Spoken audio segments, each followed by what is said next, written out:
I work as a massage therapist at a nearby hospital and am 28 years old.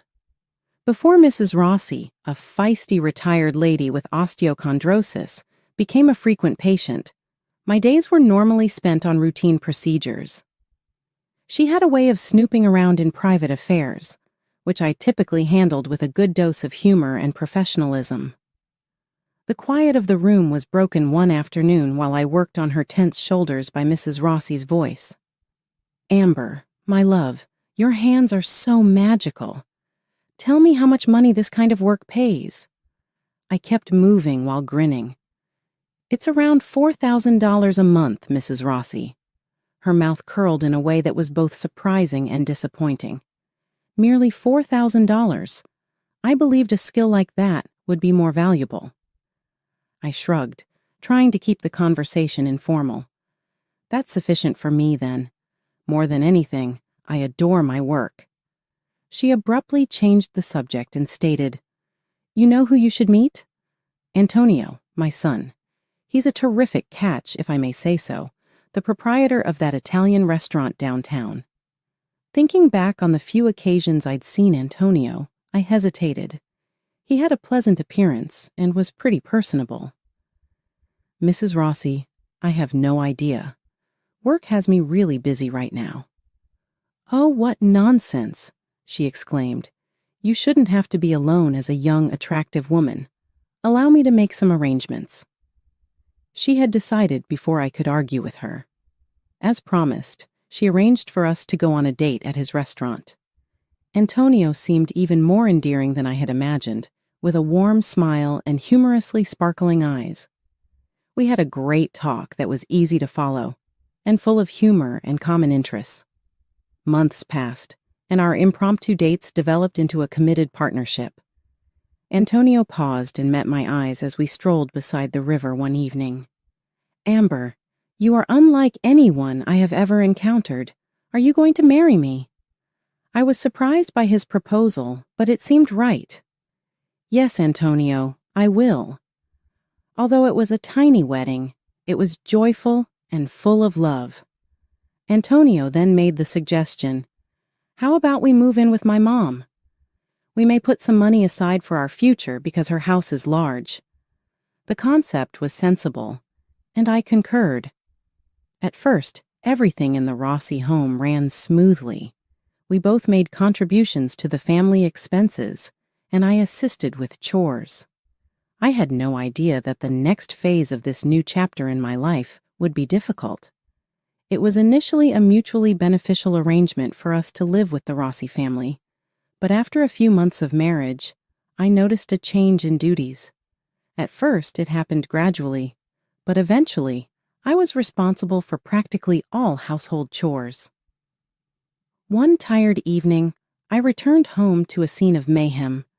Dirty dishes piled high, laundry strewn, and the living room looking as though it had been struck by a tiny tornado.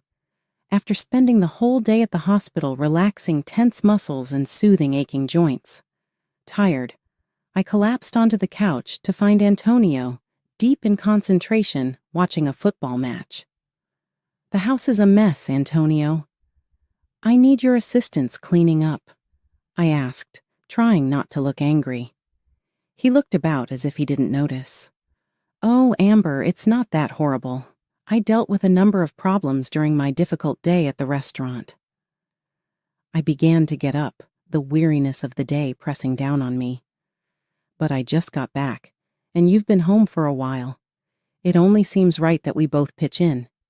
His eyes fixed on the screen. He grunted indifferently. "You're more adept than I am at these stuff. I would only obstruct things."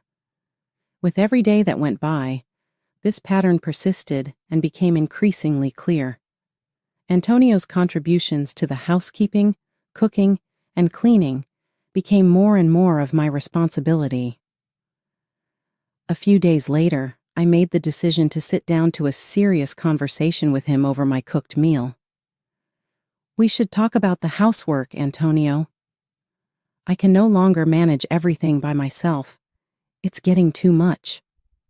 Seemingly angry, he raised his head from his phone. "Amber, what is there to talk about? It's amazing how well you handle the house. My focus is on the restaurant." His contemptuous demeanor hurt. "But Antonio, we work as a team. It goes beyond simply having talent for something.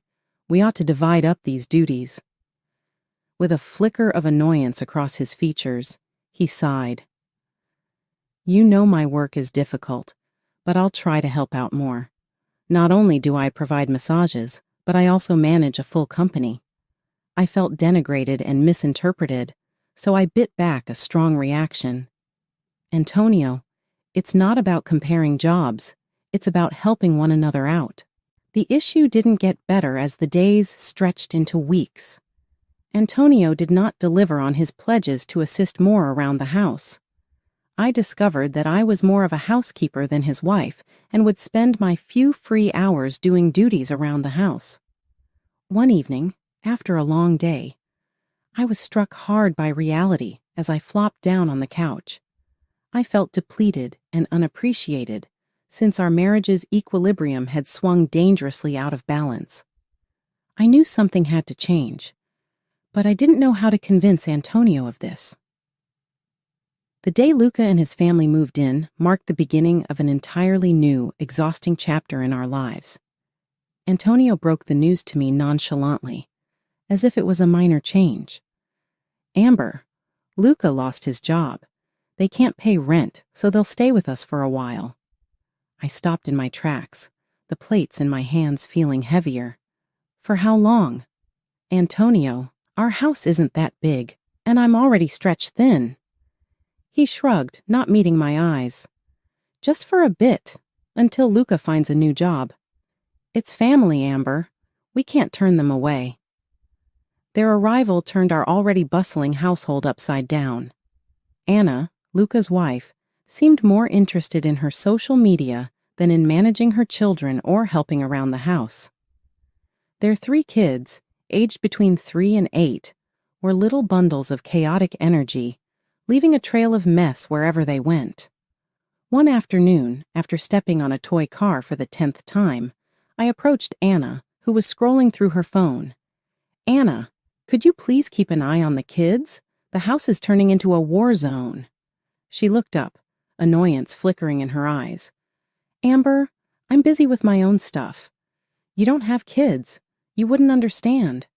"But Anna, the mess and noise are overwhelming.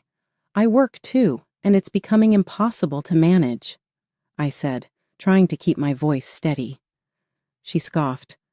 "Well, I guess you just need to get better at multitasking then." I walked away, feeling a mixture of anger and helplessness. When I brought it up with Antonio, hoping for some support, his response was disheartening. "Babe, they're family. We need to be there for them," he said, not looking up from the TV. "But what about us? Our home? It's turning into chaos," I protested. He waved his hand dismissively.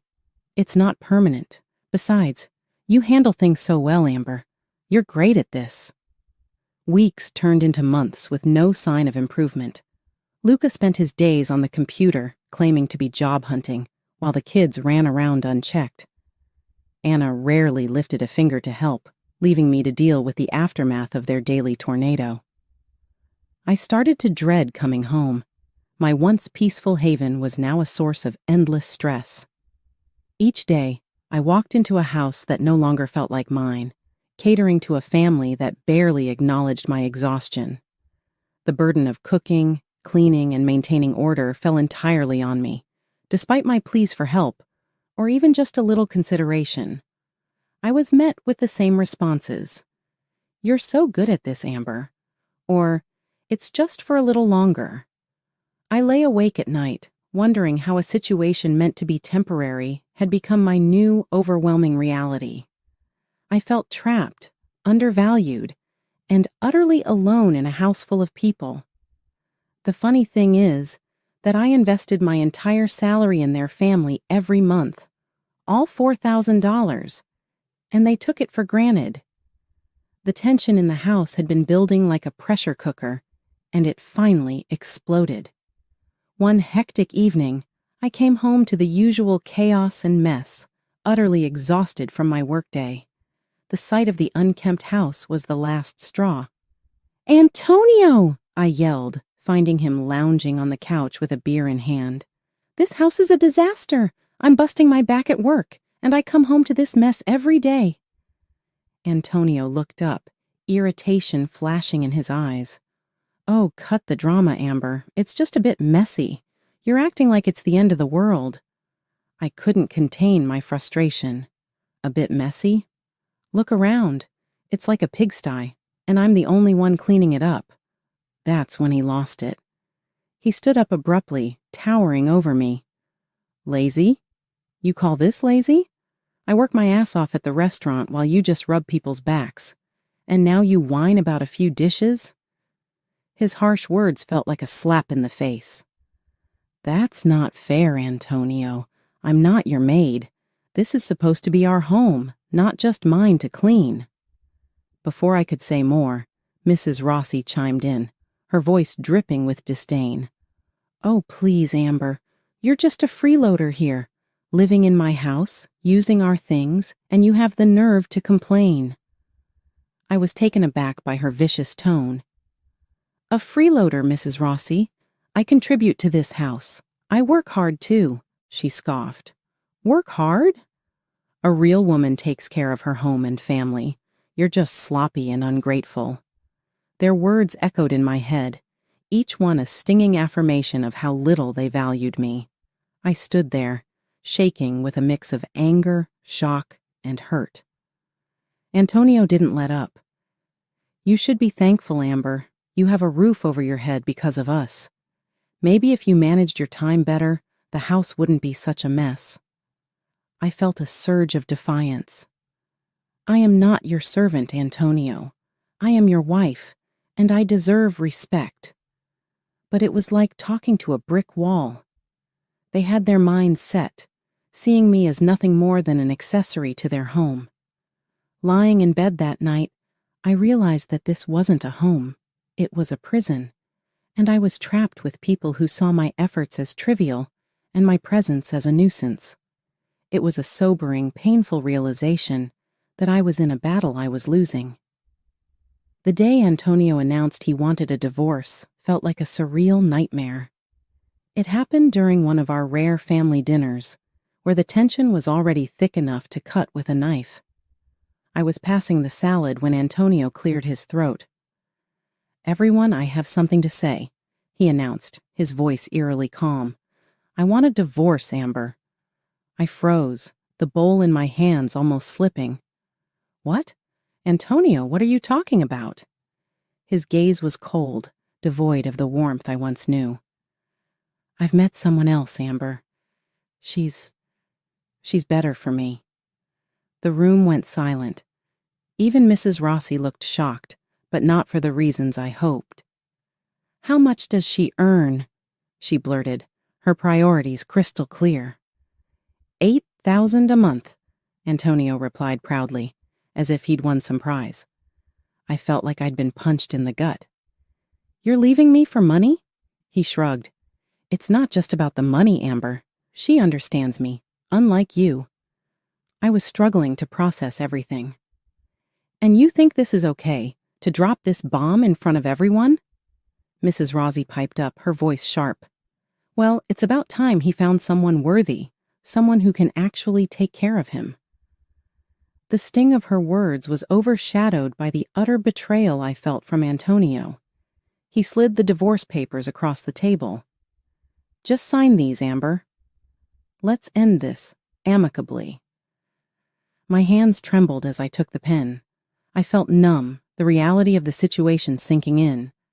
Amicably? After everything I've done for this family? Antonio's expression was cold and detached. "It's for the best, Amber. You'll see." With a heavy heart and a sense of unreal detachment, I signed the papers.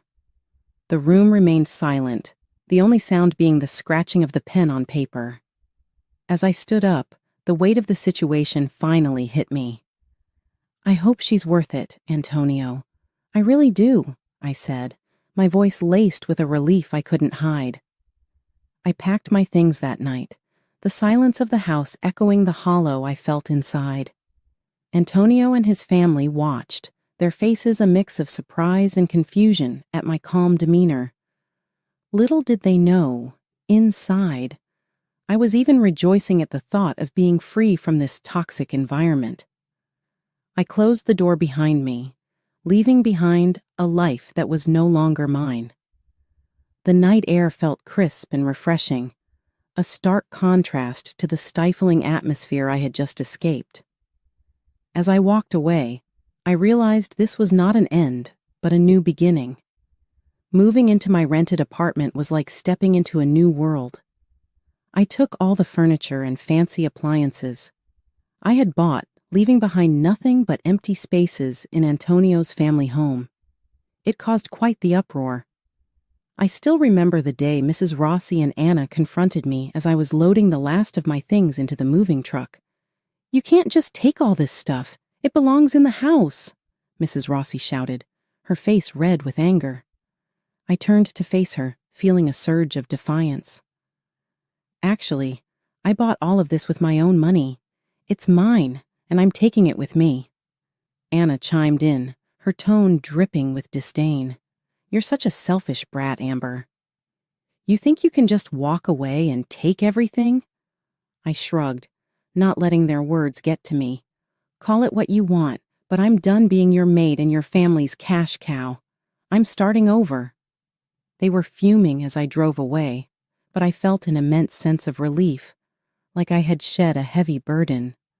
Settling into my new place, I reveled in the peace and quiet. It was small, but it was mine. The day I received the job offer from the prestigious medical center was the icing on the cake. The salary was nearly double what I was making before. I remember calling Sarah to share the news. "Guess what? I got a job offer from that famous medical center. It's a big leap in my career and the pay is amazing." Sarah's excitement mirrored mine. "Amber, that's fantastic. You totally deserve this. You're going to kill it." The conversation was a stark contrast to the ones I had in Antonio's house. Here was a friend who believed in me and celebrated my achievements, not someone who saw me as just a means to an end. My first day at the new job was exhilarating. I was greeted with respect. Mr. Johnson, the center's director, welcomed me personally. "Amber, we're thrilled to have you on board. Your expertise is going to be a great asset to our team," he said with a genuine smile. I couldn't help but beam with pride. "Thank you, Mr. Johnson. I'm excited to be here and contribute to the center." Leaving the chaos of Antonio's family home and stepping into this new role was empowering. It felt like I had finally taken control of my life, steering it in the direction I wanted. The days of being undervalued and overburdened were behind me. Now I was recognized for my worth both professionally and personally. That night, as I sat in my quiet living room sipping a cup of tea, I felt a profound sense of peace. The struggles and hardships had led me to this moment, and I was grateful for the journey. For the first time in a long while, I was genuinely excited about what the future held. It was a regular evening in my new life when I heard a forceful knock on my door. I opened it to find my ex-mother-in-law, Mrs. Rossi, standing there with an expression that reeked of desperation and frustration. "Mrs. Rossi, what do you want?" Not trying to hide my irritation, I asked. With an urgent tone in her voice, she stormed in. "Amber, you should return. Antonio's eatery is failing miserably. We're in debt to the limit." I couldn't resist snorting. "Return now? Following how each of you handled me? You possess a lot of nerve." She gave me a fierce look. "You belong in this family. You have an obligation to assist us." An overwhelming sensation of defiance made me cross my arms. "I only have to take care of myself. Mrs. Rossi, I'm not your family's bank account." She was furious. "You unappreciative woman. You really believe you're too good for us now? Residing elegantly in your opulent apartment? I shook my head, finding her boldness funny. I don't have a grudge. I just want to stop being used. Whatever became of that woman Antonio was leaving me for? Mrs. Rossi's expression contorted with resentment. That swindler who finds gold? As soon as the money problems began, she broke up with him. Demonstrates what her true goals were. The irony was too strong for me not to laugh out loud. It appears like karma truly does come full circle. Her gaze grew strained. Do you find this amusing? Amber, we're having trouble here. With a solid resolve, I leaned against the doorframe. Mrs. Rossi, no longer my circus, no longer my monkeys. I've moved on. You ought to as well. She sighed, clearly angry. Amber, you'll regret this. You'll wish you had helped when you're all alone and miserable. I grinned, my confidence soaring with a sensation of liberation. I don't think so. Mrs. Rossi, goodbye, and please don't come back.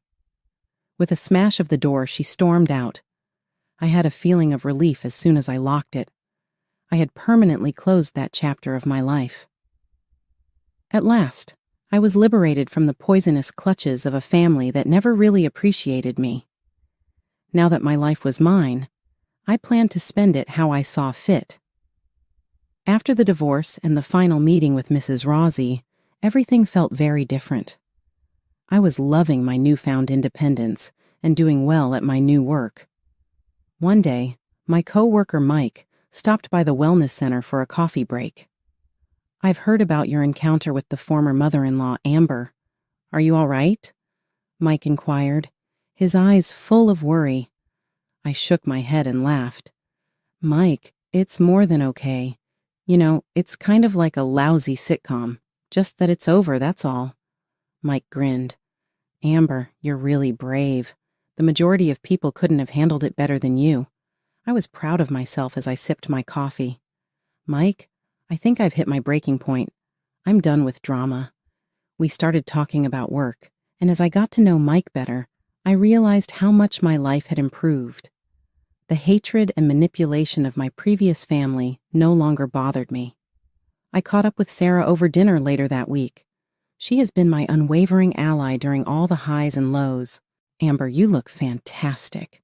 Really, it feels like a burden has been taken off your shoulders, Sarah said as our group sat down in a small eatery. I grinned, overwhelmed with thankfulness. Many thanks, Sarah. I've come to a position where I feel content and in control after a long journey. Sarah lifted her mug. To fresh starts and a friend who has demonstrated true strength. I gave her a glassful of mine. To fresh starts and friends who support you no matter what. Unlike the tight and awkward dinners at my former in-laws, the evening was full of laughter and positive chats. That night, while I laid in bed, I thought about how my life had changed. I had experienced hardship, but it had given me opportunity to grow. I made a promise to never allow anyone treat me less well than I deserved after realizing my value. Antonio texted me first thing the next morning. It was brief and appeared to be full with regret. Amber, I apologize for everything. I sincerely hope that you will be able to forgive me. I took a long time to look at the message. My goal in forgiving Antonio was to release myself from any residual resentment, not to absolve him of his transgressions. With a free and light heart, I typed a reply. Hey, Antonio, I'm over you. For my own peace of mind more than yours, I forgive you. Be careful.